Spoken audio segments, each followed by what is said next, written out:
What's up everyone and welcome to the round 3 report of the Yu-Gi-Oh! Structured Extravaganza, the big tournament where we got all the structured decks, put them against each other to find out which one is the best. So as you can see on the screen, we have all the matches from the round 3. There were some cool ones, some not that cool ones. Yeah, that happens.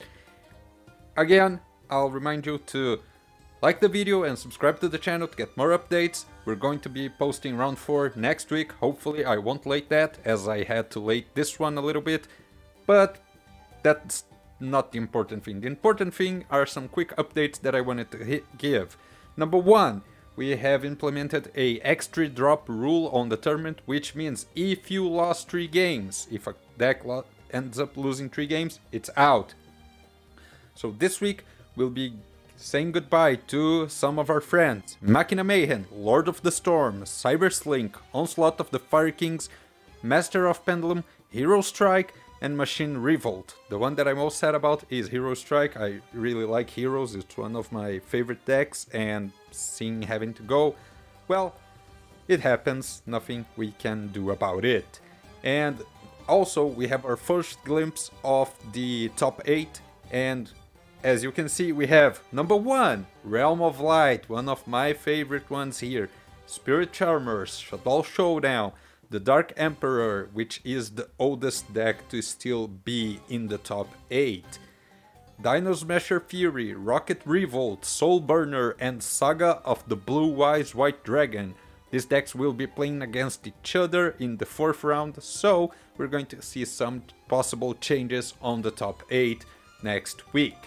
Other than that, guys, I don't have much to say. I have another update about the individual games. I won't be posting individual games anymore because that's a lot of work and I don't believe there is a need for that. Unless you really want to see how a match was between 2 decks, I can work on that. I do have all the replays saved. So if you want to, let me know in the comments below and we'll see about that. Now, I don't have much else to say regarding round 3. As you could see, I said the top 8, I said who is saying goodbye, and now I would like to share some of the matches that I did like most. And I'm sorry that the replays are really fast and I have to speak really fast during them. I try to slow them down and have a different way to make that, but unfortunately it's kinda... I have the lack of ability to make that right now. I hope in the future I can do it better. In the top 8 I know we won't be playing like replays, I'll be recording the games. So it's gonna be a little bit different, but I can't do that now because that's too many games. But sorry to ramble for so much, let's go to the games. Game 1, we have Soul Burner versus Rise of the Dragons.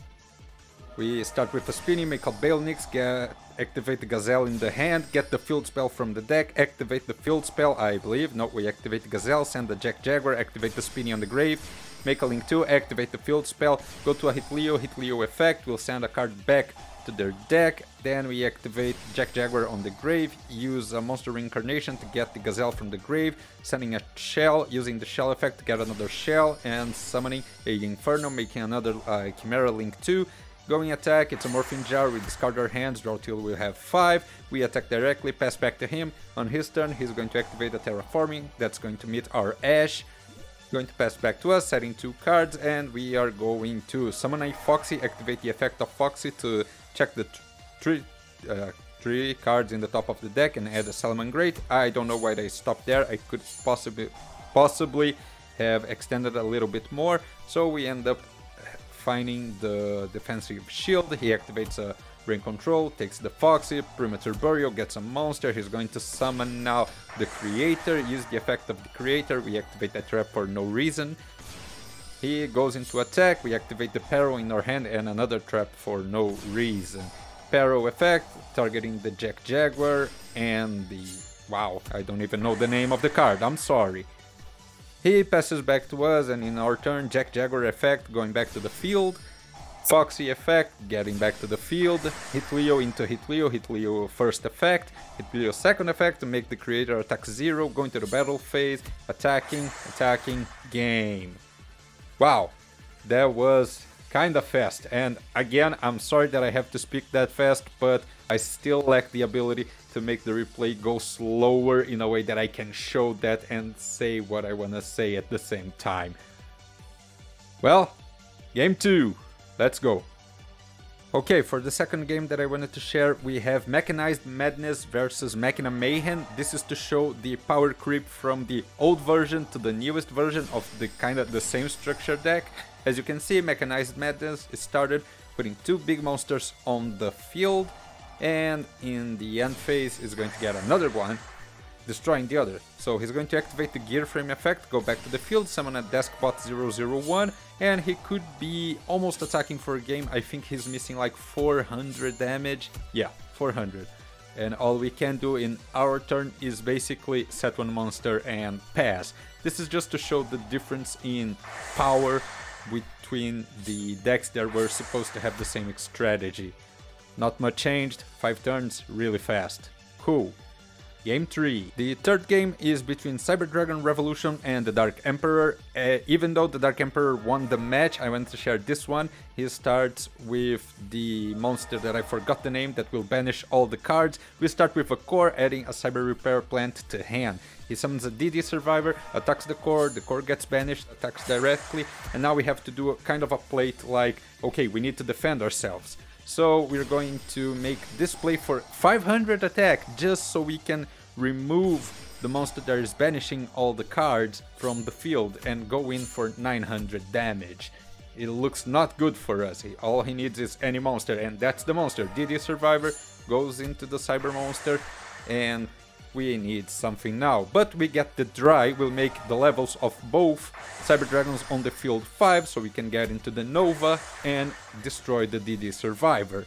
Now he's going to do a Soul Release, and this is a misplay on his side. He summoned the monster in attack. If he had summoned in defense, he would not have lost, because we're using Nova's effect and a limiter removal, which is going to double its attack 2 times for 8,400 attack and lots of damage.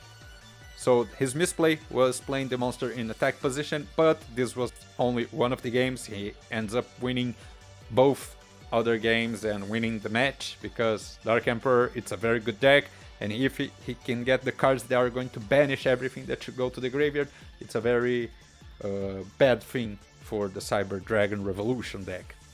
Now to the game 4. For the fourth game, we have Realm of Light against Structure Deck Seto Kaiba. He starts with a Luster Dragon, passes back to us. I was playing the Realm of Light. We go into a Foolish Burial, send a Wolf to the grave, and Wolf gets into the field, followed by a Solar Recharge to draw 2 cards, summon a Lila, use its effect, go into the battle phase. He summons a monster out of his hand when a monster is destroyed, and we pass back to him. His second turn, he only sets 1 card, goes into attack, we activate a trap that can negate attacks by milling cards from the top of our deck. In our turn, we try to summon a Raiden and use its effect. It is met by a Fiendish Chain. We used the wrong target here, unfortunately I was really stupid there, but okay. In the end, we mill 3 cards, pass back to him. On his turn, he sets a monster, goes into the battle phase, we negate another attack. Our turn, we are going to summon a Judgment Dragon, use its effect, paying 1000 life, destroy all the other cards on the field, summon a Light Ray, another Light Swarm, and going in for lethal.